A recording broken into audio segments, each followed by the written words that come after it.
أعوذ بالله من الشيطان الرجيم بسم الله الرحمن الرحيم السلام عليكم ورحمة الله وبركاته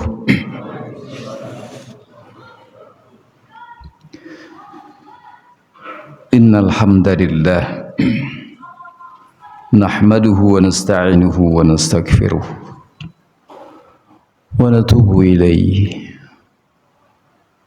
ونعوذ بالله من شرور أنفسنا ومن سيئات أعمالنا من يهد الله فلا مضل له ومن يضلل فلا هادي له أشهد أن لا إله إلا الله وحده لا شريك له وأشهد أن سيدنا محمدا عبده ورسوله اللهم صل وسلم وبارك على سيدنا محمد وعلى آله وأصحابه أجمعين وبعد. Bapak-bapak jamaah salat maghrib Masjid Al-Muhajirin yang sama-sama dimuliakan Allah Subhanahu wa taala. Alhamdulillah, setelah sekian purnama kita nggak ketemu, kita mulai lagi malam ini. Kita akan membahas tentang satu tema besar,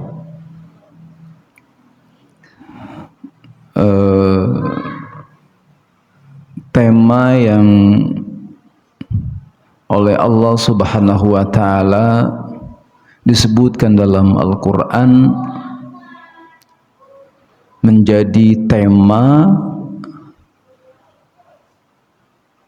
yang oleh Rasulullah sallallahu alaihi wasallam lakukan. Di surat Jum'ah ayat yang kedua Allah menyebutkan itu. Nanti kita sebutkan apa temanya ya. Dari surat ini dan ayat ini kita akan menemukan tema besar itu. Bunyinya seperti ini.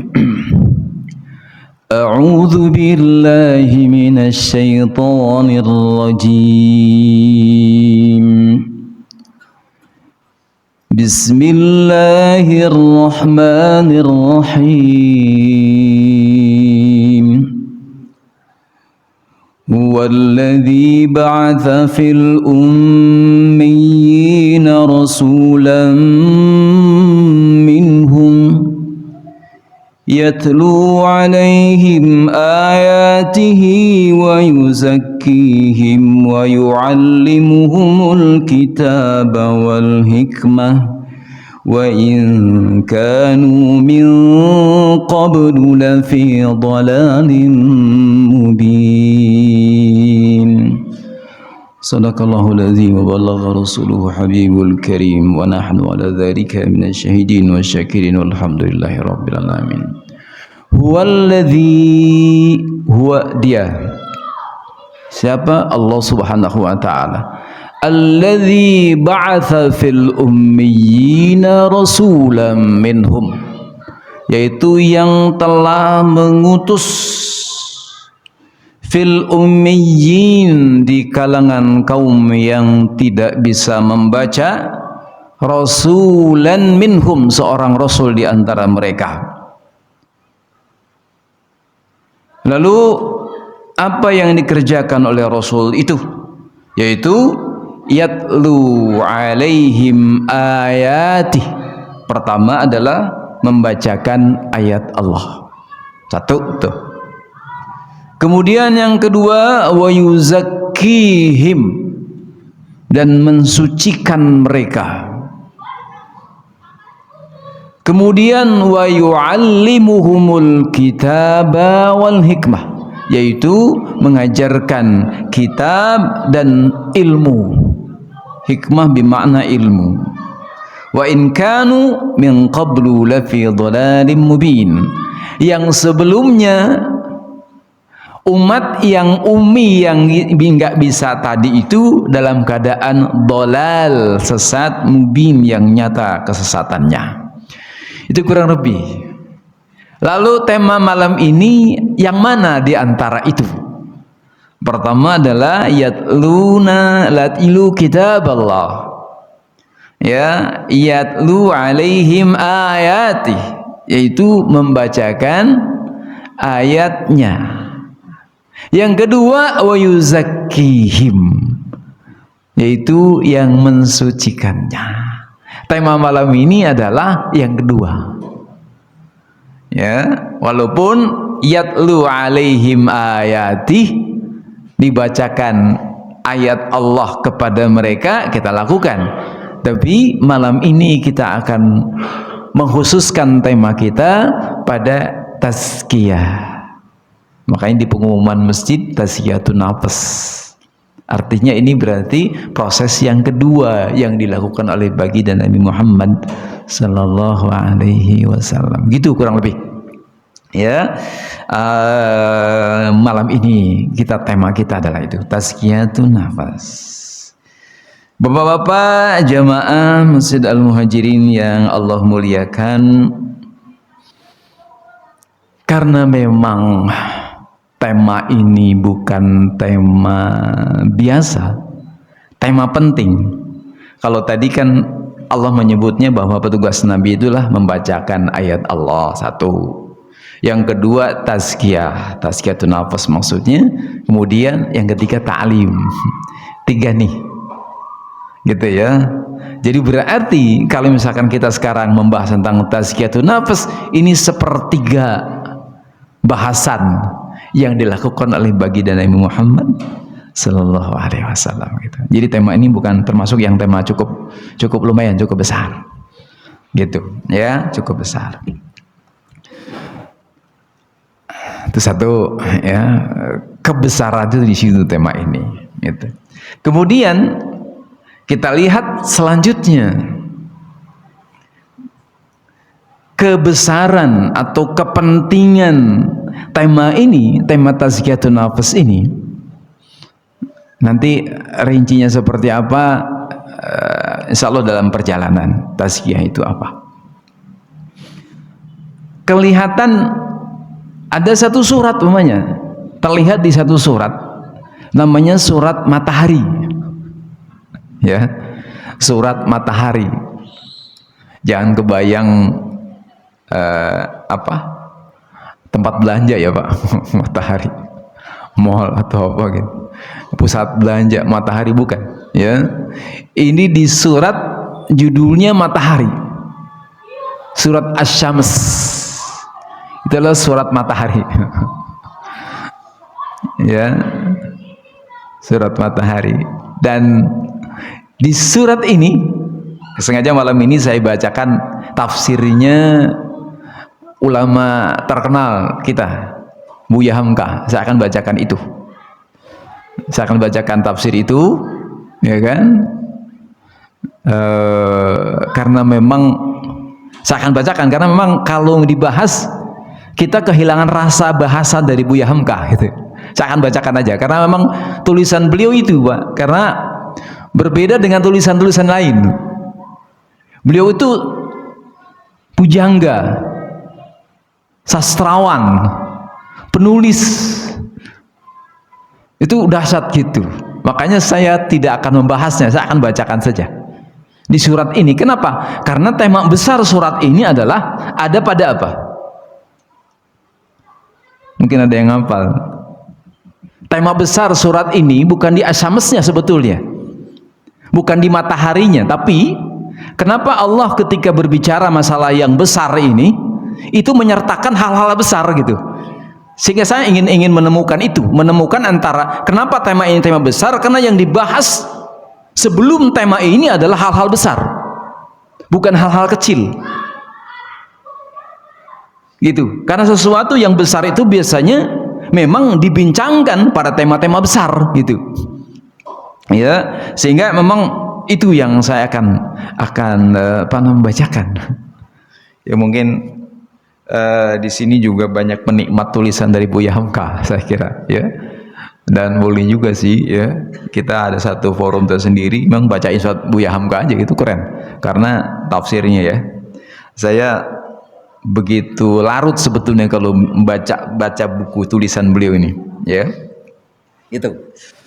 Baik, di mana letaknya tema ayat ini, surat ini? Ya, kita lihat nih, adanya di tengah-tengah, di pertengahan surat itu. Dan beliau Buya Hamka ini memilah dua tema besar kaitan sama ke atas, tema satu lagi ke bawah gitu. Ada dua penggalan. Beliau memilah surat ini dari 15 ayat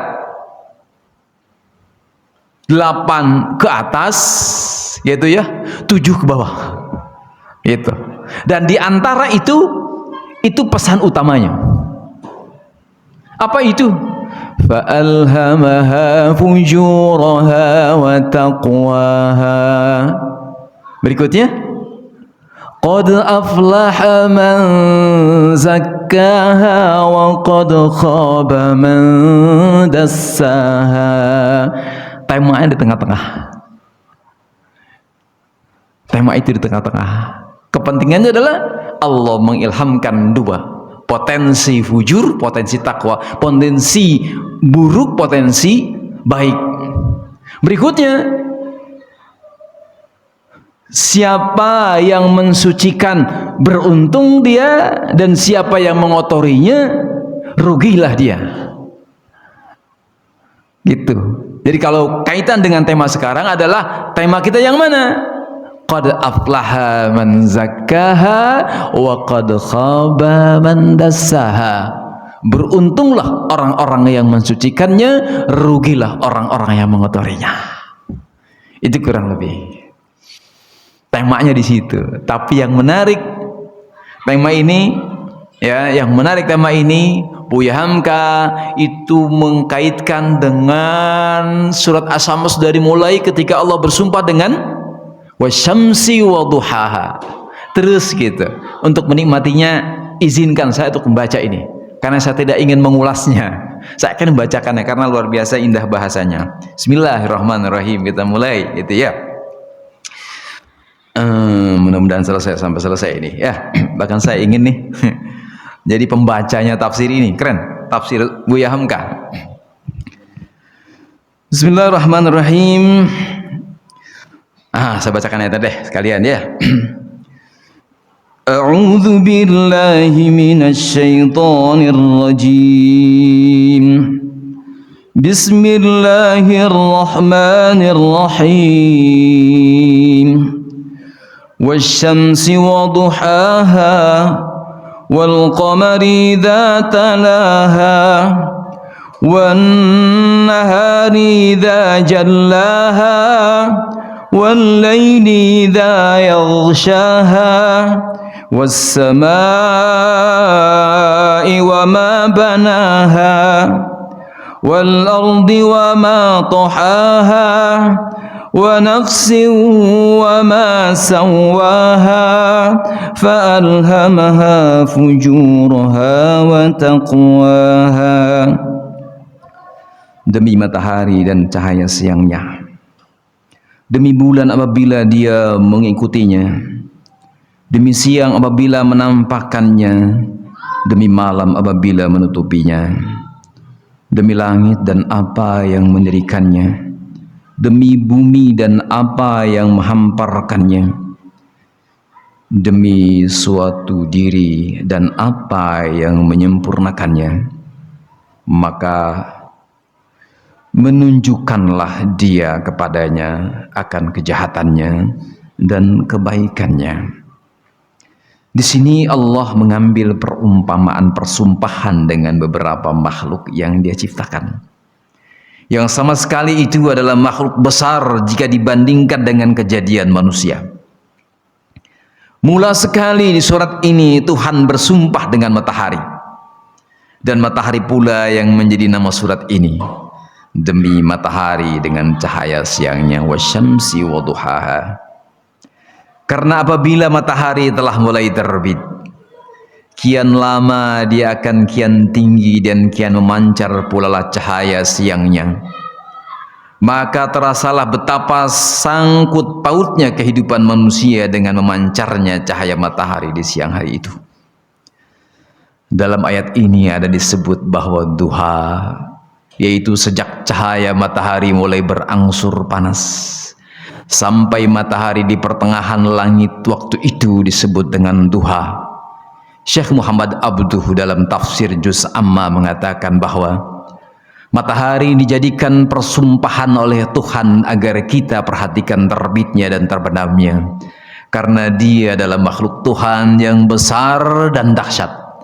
Dan Tuhan ambil pula cahaya siangnya jadi perumpamaan, karena cahaya itulah sumber kehidupan dan penerangan menjadi petunjuk dalam alam ciptaan Tuhan yang luas ini, di mana engkau akan dapat melihat yang hidup kalau cahaya matahari tak menerangi, dan di mana engkau akan dapat melihat sesuatu yang tumbuh dan berkembang, dan bahkan di mana engkau dapat mengetahui dirimu sendiri kalau tak ada cahaya sang surya. Serius, saya terteguh dengan kalimat ini sebetulnya. Begitu indah Buya Hamka memaparkannya. Demi bulan apabila dia mengikutinya. Yang dimaksud bulan mengikuti matahari adalah di saat-saat bulan mencapai purnamanya. Sejak 13 hari bulan sampai 16 hari bulan. Waktu itulah bulan penuh sebagaimana adanya kelihatan dari muka bumi, sehingga walaupun malam pun mendapat sinaran dari bulan sepenuhnya pula sejak matahari terbenam sampai fajar menyingsing. Oleh sebab itu persumpahan ilahi tertuju di sini bukan semata kepada bulannya, tetapi terutama lagi kepada perbandingan cahayanya dengan cahaya matahari. Bukanlah maksud ayat ini bahwa bulan sendirilah yang mengikuti bulan, sebab sebagaimana tersebut di dalam surat ke-36 surat Yasin. Surat Yasin menyebutkan bulan itu jauh lebih cepat dari perjalanan matahari, sehingga tidaklah selayaknya matahari menukar bulan, sebab perjalanan matahari itu lebih lambat 365 hari edaran 1 tahun, dan bulan lebih cepat 354 hari dalam setahun. Bapak-bapak jamaah sekalian, kalau mau cermati silahkan nanti di rumah coba cek di surat Yasin itu bahwa matahari tidak melewati bulan, kalau lebih cepat bulan sebetulnya, dan itu ilmiah. Ya, di antara mukjizat Al-Quran itu adalah itu. Padahal beliau Rasulullah SAW baru sekarang ini menemukannya kan, gitu. Ya. Baik, saya lanjut. Demi siang apabila menampakkannya, artinya apabila hari telah bertambah siang, bertambah nampak jelaslah matahari itu, bahkan adanya matahari yang jelas itulah yang menyebabkan adanya siang, karena di waktu itulah matahari yang memancarkan cahaya itu menjadi lebih jelas, sehingga jelaslah dalam ayat ini betapa pentingnya cahaya itu bagi seluruh alam dalam kekeluargaan matahari, terutama di muka bumi kita ini.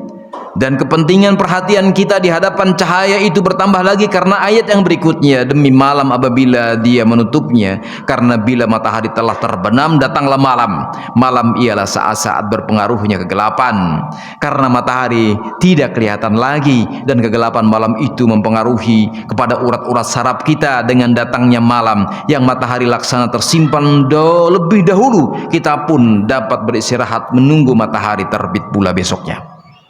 Demi langit dan apa yang mendirikannya, setelah diambil perhatian kita kepada matahari, bulan dan siang dan malam, pada yang kelima diperlihatkanlah keindahan langit itu sendiri, dan apa atau siapakah yang membina langit.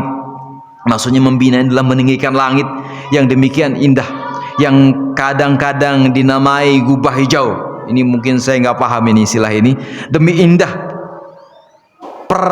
bermainnya di siang hari ketika awan beriring ke tepi, bukan berarak ke tengah, dan lebih indah lagi bila kelihatan di malam hari dengan hiasan bintang gemintang. Tidak pernah bosankan mata memandang, lebih-lebih bagi mereka yang berperasaan halus.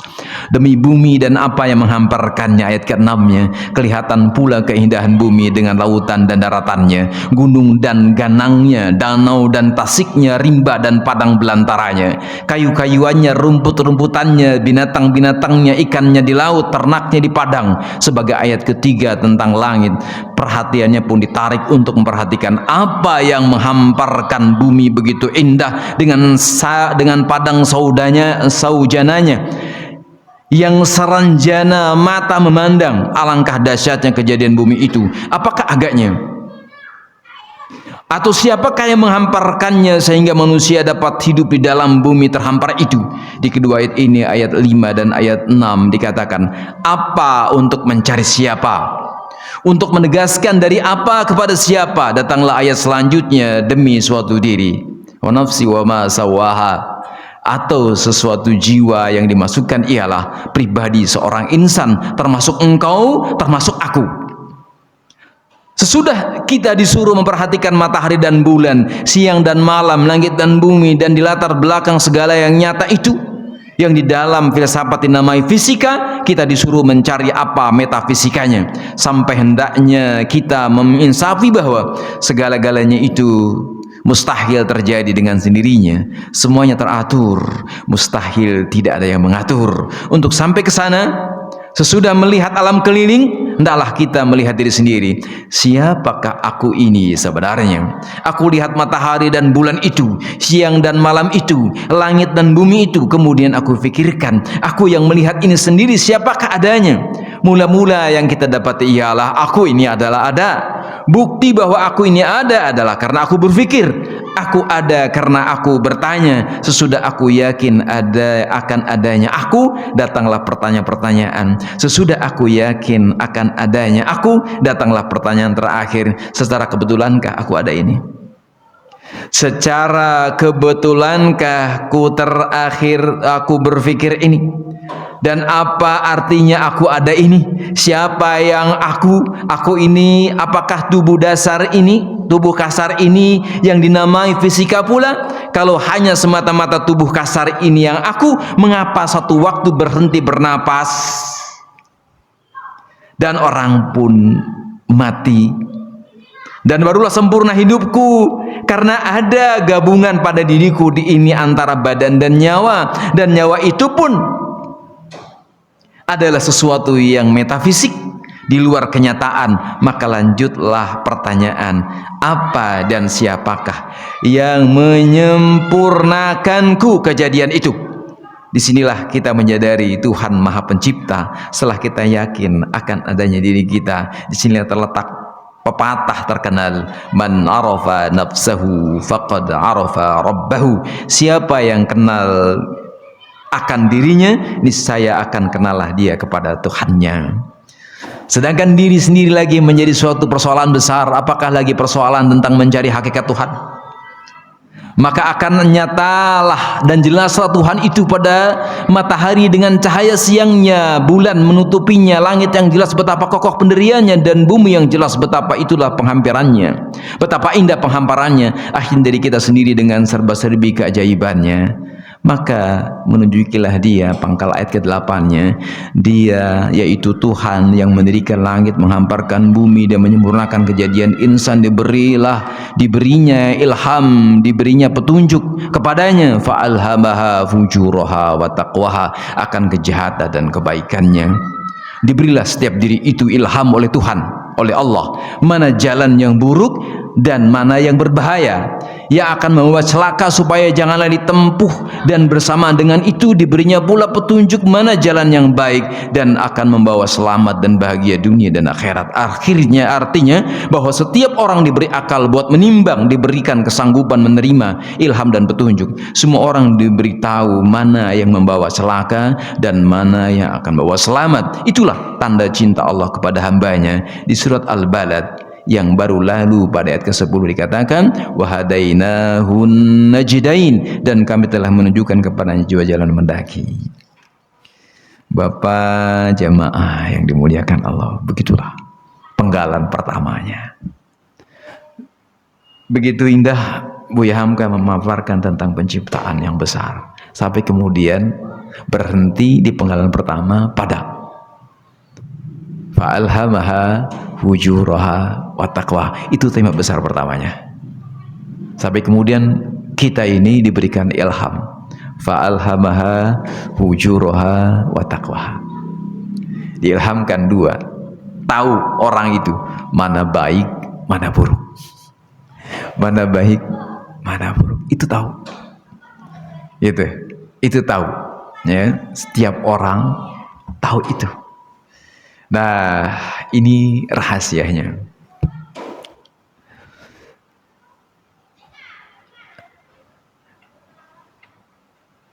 Orang dengan keterampilan berpikirnya yang diberikannya akal budi, kata beliau, itu menemukan itu mana baik mana buruk. Mohon maaf sederhana, bohong itu buruk apa baik? Buruk. Sampai pembohong pun tahu itu buruk. Sederhana, maukah pembohong dibohongin? Enggak mau. Sederhana kan?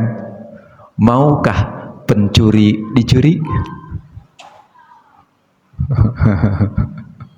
Enggak mau. Padahal dia pencuri, dicuri enggak mau.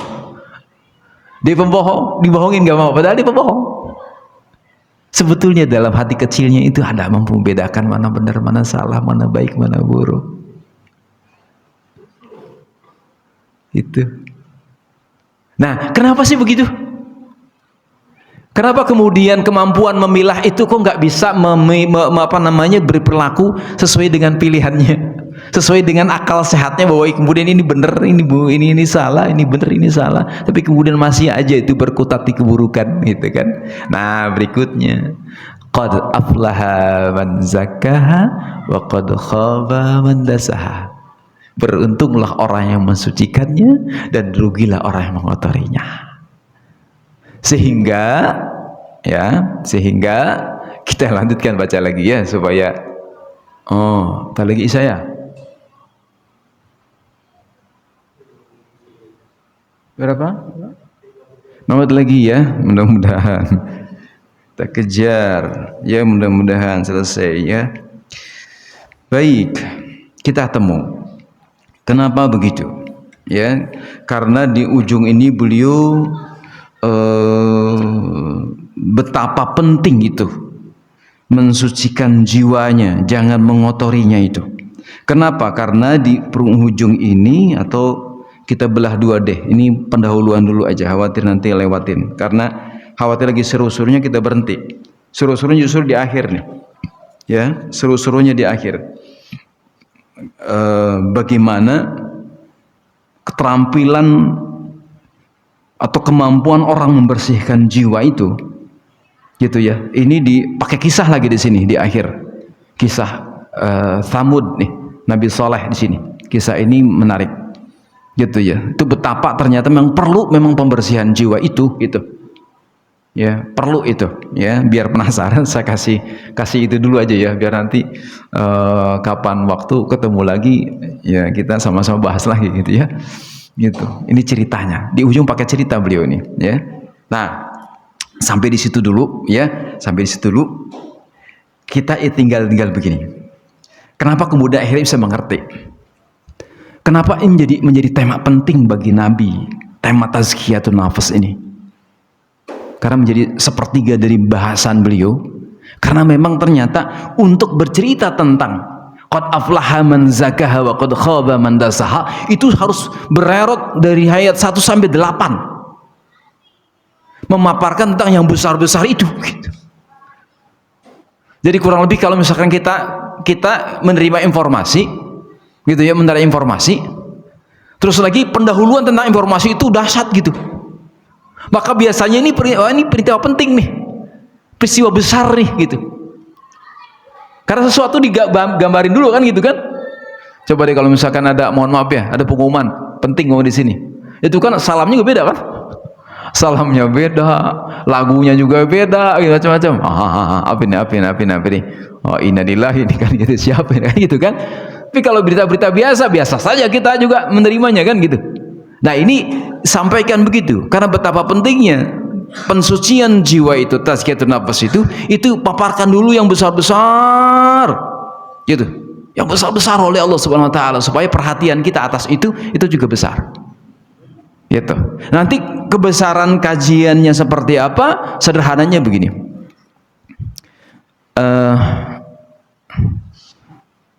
Bapak ini air bersih kan ya? Air bersih. Ini bisa kita minum kan?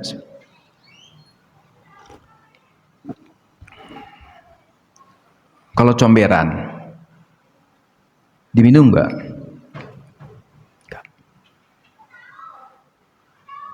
Enggak kita minum comberan. Atau mohon maaf deh kalau comberan sih inilah dikasih arak. Kita minum enggak? Enggak. Kenapa kita minum? Karena bersih. Karena menyehatkan. Kan gitu sederhananya. Nah, kaitan dengan tazkiyatun nafas tadi, gitu ya, karena pembersihan jiwa ini penting. Karena kalau kotor itu dasar tahu pun nggak kita lakukan. Kalau kotor jiwa itu. Karena kata Imam Al-Ghazali umpamanya menyebutkan ketika garis bawah tentang di surat Al-Mutaffifin, kalla bal rana ala qulubihim ma kanu yaksibun. Kalla bal ran. Itu maksudnya apa? Setiap ada perbuatan yang buruk kita lakukan, apalagi dengan penuh kesadaran, maka apa? Di hati itu ada nuqtah sauda, titik hitam di situ. Satu, ada lagi yang lagi, dua, udah dua titik tuh, tiga, terus gitu. Maka lama-lama jadi pekat hati itu. Maka ketika hati itu kotor begitu, ya, kotor begitu, maka sulit sekali untuk membeda, untuk ini, mengambil, memutuskan yang baik kita jalankan. Memutuskan untuk kita ambil yang baik kita jalankan. Itu luar biasa, itu perlu kebersihan jiwa itu. Kalau kotor ini berat. Setelah itu sederhananya. Jadi apa namanya tuh, penting tema itu. Pembersihan. Gitu. Nanti teknik-tekniknya banyak. Ya, mudah-mudahan umur kita cukup ya, sambil kemudian kita membahas juga tentang yang dulu pernah ya kita bahas Al-Hikam gitu ya. Mungkin kita akan coba sedikit-sedikit walaupun tidak urut gitu, tidak urut, kita akan coba ambil cuplik dikit-dikit gitu untuk bisa mencoba membahas tentang itu. Bagaimana kemudian hati kita itu menjadi bersih, nggak kotor, supaya apa? Kita bisa membedakan, dan ketika kita membedakan itu mampu melakukan yang baik dan meninggalkan yang buruk itu ternyata perlu apa? Perlu upaya itu. Ya, perlu upaya pembersihan itu. Gimana caranya? Banyak. Ya, ada satu buku namanya Tazkiyatun Nafas. Ya, Tazkiyatun Nafas. Satu buku, beliau orang Yordan menulis buku itu, diterbitkan oleh Gema Insani Press. Nanti mungkin dikit-dikit saya bahas juga tentang itu. Ya, itu dasar bagaimana cara-cara kita untuk membersihkan jiwa. Saya pikir itu sementara. Nanti penggalan berikutnya tentang Buya Hamka kita lanjutkan pada pertemuan yang kapan tahu ya, insya Allah kita akan lanjutkan lagi. Dan ini saya bisa mengerti. Kalau di rumah ada di juz ke-30 Buya Hamka menulis, silahkan aja di surat As-Syams itu penggalan ayat ke-9 sampai 15 dibaca itu, dan akan ketemu satu kisah menarik. Kenapa sih gitu kan, perlu yang namanya pembersihan jiwa ya. Biar penasaran nggak saya ceritakan sekarang ceritanya, yang mudah-mudahan jadi apa namanya, jadi bahasan kita bersama. Itu saja barangkali bapak-bapak dan semuanya, mudah-mudahan berkenan. Kalaupun ada kekurangan, semata-mata dari saya sebagai pembaca cerita, pembaca naskah tafsir Al-Azhar Buya Hamka ini, insya Allah mudah-mudahan kita bisa bertemu lagi di kesempatan yang akan datang. Marilah kita tutup dengan sama-sama membaca doa kafatul majlis. Subhanaka Allahumma wa bihamdika asyhadu an la ilaha illa anta wa nastaghfiruka wa natubu ilaik. Wal afu minkum. Tsumma assalamu alaikum warahmatullahi wabarakatuh.